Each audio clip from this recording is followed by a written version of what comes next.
Hello mga be! Itatry naman natin for today's video ang Kanbu Chicken. Yes, isa ito sa popular chicken dito sa Seoul, South Korea.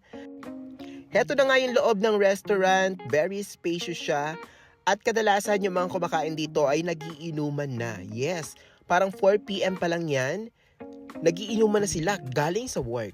The best, oo. In fairness din naman kasi sa quality talaga ng manok dito. Malaki na siya and masarap siya talagang kapartner ng alak. Oo, ganung level yung sarap niya. Kaya hindi natin sila masisisi kung napapainom na rin sila. Ayan, meron pang paradish and fries. Medyo maalat lang yung fries pero okay naman na. Kapag may request ka, pipindutin mo lang yung button na yan tapos lalapit na sila sa inyo. Eto na nga yung chicken, oo. Kita nyo naman ang laki.